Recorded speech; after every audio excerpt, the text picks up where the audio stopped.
we're going to be talking about something that actually pertains to your tomorrow. We're going to be talking about soft skills, right? So we want to look at soft skills development in our challenging world. And to help me do the discussion, we have in studios Mr. Enoch Owusu-Boateng. He's a self-development coach and soft skills trainer at the Charters Forum. Good morning, sir. Good morning. Oh, I like your smile. Well, you're going to have to sit up a bit for me, like, you know, Okay. like straighten up a bit. Go and have like a serious convo. Okay. Yeah. Yeah. All right. So, how was your weekend, though? It's been, tiring. Tiring? Yes. Did you go for the walk? No, nah. Oh, you didn't go? Nah. I don't even know about the work you're talking about. We're showing down, baby. Like, look, we're telling the whole world that we are pulling them down. We're going to Kennedy, Japan's camp. Oh, okay. Okay. Yeah. So, soft skills development. First Right. off, let's know what soft skills, because when I think of soft, I'm like skills that I can touch, like they're very soft in the palm or something like that. So what soft skills? Start with. A very good morning to your listeners or your viewers. When we talk of soft skill, I normally juxtapose it with software. Oh, When you okay. take a computer, Uh-huh. we have the hardware and the software. Okay. So, the computer cannot run without a software. So in the same way, when we talk of soft skills, you compare it with hard skills. Okay. So the hard skills are the technical skills or the technical abilities, or what you acquire certification for when you go to school. So after maybe going through the university, what you earn at the end of the day is a hard skill. But the soft skill is the unseen part that really supports the hard skill. But it's very unfortunate that we don't pay attention to the soft skill in our part of the world. Our focus is mostly on the hard skill. But just as computer cannot function effectively without a software, the soft skill is also key. But as you rightly said, the soft skills normally relate to the natural attributes that we have. So for example, all of us can talk, but not all of us are speakers. True. Everybody can run, but you can't run like Usain Bolt. Well, I can. I don't know about the other guys, but You can sing, but you can't sing like a pro. That's So you right. see, all those who are doing... No, I'm a pro. Of Yeah, course, so it's Samara who can sing. She's You're just, a good terrible. singer. Yeah. Okay, so we all think, but we have critical thinking skills. Exactly. You Like know. the Einsteins and That's the it. people. We all have emotions, but we have emotional intelligence. Oh, yeah. Do you get it? Hard. So the soft skills really helps you to really, implement the hard skill. But in our parts of the world, we feel that we don't need to learn it or we don't teach it. And so basically soft skills are basically enhanced natural attributes through practice and training. But just as you said, you cannot see it. You cannot touch it. It's a bit of abstract. But that is what makes you function, in all your, your field. Why do you think that we haven't paid attention to it? What could be the cause? Well, I think the issue has to do with the awareness of it and our educational system or educational curriculum and how we are brought up, But when you go to Europe now, the emphasis is on soft skills. There are lots of reports around that are really highlighting the significance of soft skills. Today, top organizational managers, top corporations are even realizing that for organizations to thrive or for organizations to become successful, they need individuals who really, really have, the soft skill. So I think it's a part of orientation, and again, our learning process. It's really key. I see. Great. So what are these soft skills that we need to pay attention to? Right. So as I said earlier, for instance, we all think. We all make decisions. Every single day, we make decisions. We all solve problems on a daily basis. So, for instance, if you take decision making, if you take problem solving, and let's say you talk about creativity and critical thinking. Let me take decision making, for instance. Ghana is at where we are now because of the decisions that have been made by the economic managers for the past 30 years. So if I look at the decisions that the current government is making now, it's going to tell me the future for this country. Yeah. And so whether it's at the corporate level, at the national level, or at the individual level, you make decisions every day. Do you know that averagely you make 35,000 decisions in a day? The average adult, it is estimated that the average adult makes 35,000 decisions a day. There is nothing that you do today, or there's nothing that you're going to do for the rest of today that is not going to be linked with the decision that you're going to make. That's very true. So have you paid attention to decision making? Because the quality of your life is linked to the quality of decisions you are making every single minute. Organizations are now where they are now because of the decisions that are made by top managers. And like I said, Ghana is where we are now because of the decisions made by the current government. And so how are we paying attention to decision making? If you take problem solving, for instance, every single day you are solving problem. Conflict resolution. Conflict resolution at the personal level, at the organizational level, and at the national level. Now Ghana is faced with economic challenge.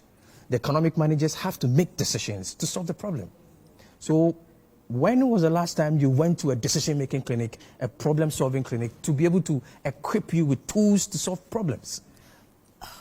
Wow. So in this Ghanaian mind of mine, where I've been through the educational system and haven't really paid attention to the soft skills, and all these things that literally should fuel my future. How do I, reorganize myself to be able to, adjust to these soft skills? How do I do that? So that is where, if you take my consultancy, for instance, for the past 20 years, like I said, my research has shown that, of course, there's a soft skills gap in the Ghanaian market, whether it's in the corporate space or whether at the national level. And so it all starts with, one, the realization. And that is what, TV Africa is doing so well to give me the platform to share this. So it starts from being aware. So now, things that we did not know, I am bringing our awareness to. And then also, there should be those institutions or those, institutions like ours who are creating the environment so that at least we can stimulate, this. So for instance, last week I was talking about my cognitive muscles training. Cognitive muscles training. For instance, if you want to run, you do practice to build your muscles for running. If you want to think, you also have the cognitive muscles. How do you stretch it? What programs how do you feed this mind so that you can really work on your cognitive muscles? So it takes institutions like what some of us are doing to create that environment to really work on your thinking. And so it starts from one day awareness and also knowing the right institutions to at least get in touch with them, and then also giving you the right programs to help you stimulate all these things. I see. So the gap is there. We agree. I mean, because you realize that thinking, decision making, conflict resolution is one of the things that is driving Africa to the ditch. That's right. It's not even about one country anymore. Exactly. Because there's schools in different countries now, and we're actually, having conversations about how it is that the military wants to take over a democratic role. That's right.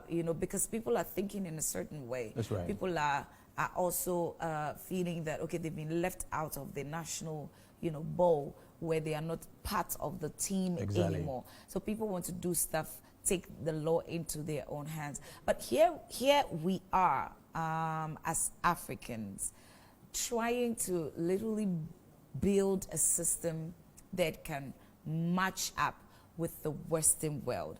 But we haven't gotten, like you said, the tools needed for this kind of growth and development. Right.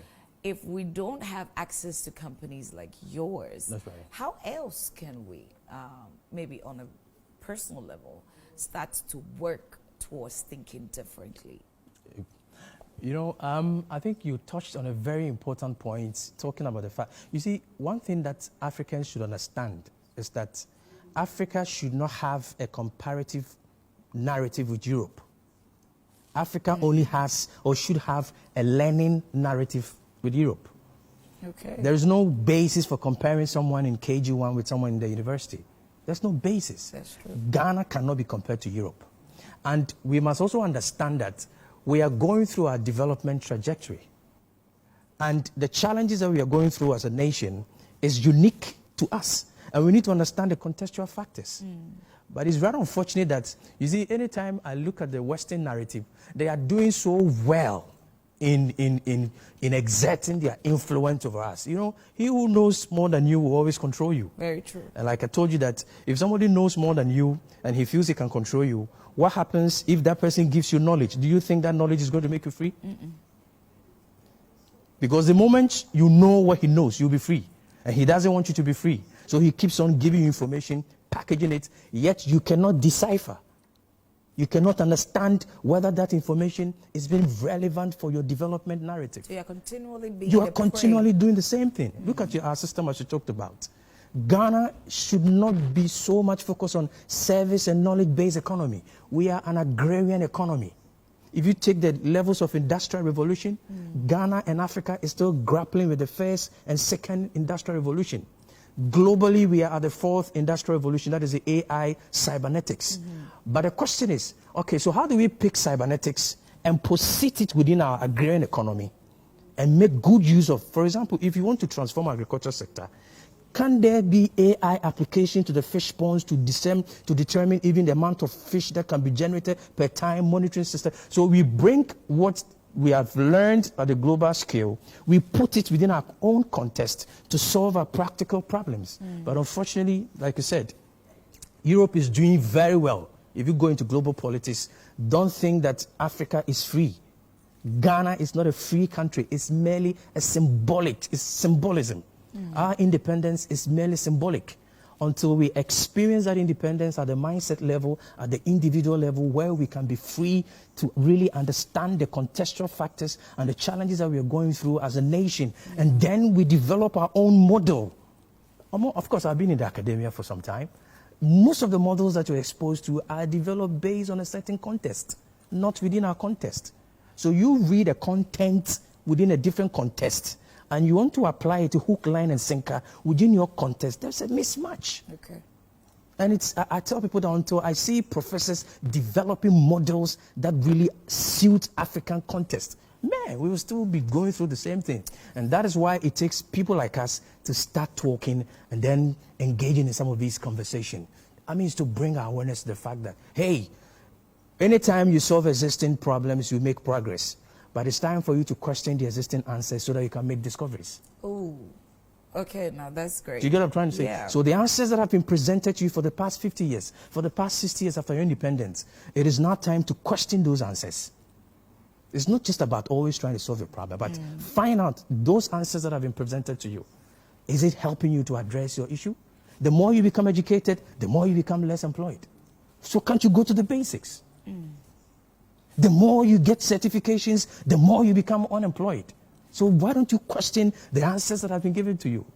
And all these takes critical thinking, reflection on what has been given to you. And that is where I am saying that when it comes to our capacity building, soft skills should be key. Because Europe now, as I'm talking, there are a lot of reports, there are a lot of statistics that I have reviewed over the years. They are telling us that even today, top global organizations are complaining about soft skills. And if top organizations are complaining about soft skills, how much more less developed country?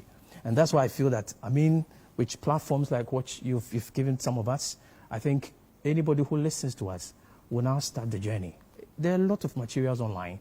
There are a lot of things that you can have access to. But if you want to also get to some organizations also will help you, they are there. They are there. And, it's not time for you to, keep on churning your energies on systems. Yesterday when I was doing a TikTok live, I was telling my audience that when you ask for systemic change, you don't know what you're asking for. Because if you really study what we call systems thinking, it is not an easy thing to be able to change a system. The minimum years that it takes to change a system is minimum 15 years. Which political party is really that committed will stay in that power to create that change? It's going to take time. But we can start from our own personal level. And that is why some of us are trying to encourage it. Take your development story into your hands. And when you find it, I always maintain that anybody who has risen to his higher self, there is always a place for you out there. I see. There's always a place for you out there. That's amazing. I'm thinking that the Ghanaian is, because now with regards to what you said, Yeah. fact is, we learn all these quite foreign ideas. That's right. Trying to, fuse it into a system, and it doesn't work. So you see that most of these frustrated people want to travel outside the country. They do so well there. That's it's right. not because they are any smarter or anything Exactly. than the people here. It's because they're just putting to work what they actually learned in That's school. That's So right. the system, like you said, we've been trained for a certain system that That's doesn't right. exist That's here. right. But how can we, this is like my very final question, how can we as individuals start to build? What kind of things should we be reading? Because if you said that we need to learn online, we learned almost all of these things This is online. That's right. So where can we start to look first? That's right. As an individual, me. That's right. Watching you on TV. That's right. And I want a solution. That's right. Yeah, even before I pick a cab to your office, I That's need to right. start to do something. Exactly. What's the very first thing I should do? Good. I think that's a very important question. And one thing, like you said, the awareness of this is the first thing. And then, at least you starting at the personal level. I think yesterday, this conversation came up when I was having this with a friend, and then he asked a similar question. The point is that you need to get to the space where you know that it's your life. It's your self-fulfillment that you are looking forward to. You are here to find the fullest expression of yourself. There is nothing that you can do outside of you. Today, you are manifesting a certain dimension of yourself as Dela. You are a journalist on TV. Okay, so that self that you are manifesting, it is not everybody. I gave you of course, you read about the topic. Look at how you are asking the questions. Look at how you've even framing the questions, how you've thought about it. Because once you got it, you really got in touch with the whole thing, and then you are actually feeling it, and then look at how the question is flowing. So when you take the individual, the first thing is, take time for your life. You always come up cool. You taking time for your life. And spending time with where self. do you want to get to? Where do you want to get to? And try as much as possible to cut off from the distractions, whether it's distractions from the religious setting, distraction from the educational setting, distraction from the political setting, distraction from your family or the social setting. Try as much as possible to be free from these systems. Do you understand? Say, for example, how can you be in a bus and you are thinking of the distraction of the bus? It's the same as living on earth, you are thinking about the distraction of the world. I mean, how do you expect That's to rise very up to your full true. potential? Yeah. And so, first, cut the noise. Anything that is actually distracting you, make sure you cut the noise, whether it's from the religious space, whether it's from the academic space, the social space, the political space. Calm yourself move away from all these distractions. And then, like you said, whenever you feel like getting something, the universe is so amazing. The right people and the right knowledge will naturally emerge. It will naturally emerge. Because as you build the energies for, you attract it. So maybe today you have manifested me in your space. All those listening to me probably have manifested me in their space. Why didn't I come last year? Why was I not here beginning of the year? Why did you show up this time? Why now? The universe has a purpose. Wow. So I think today may be one of the reasons why probably the universe is bringing this message so that you become aware that the journey starts with you and you are in charge. Alrighty. The journey starts with you and you are in charge. That's what's coming from the good man, Mr. Enoch Owusu-Boateng. He is a self-development coach and soft skills trainer at Charters Forum.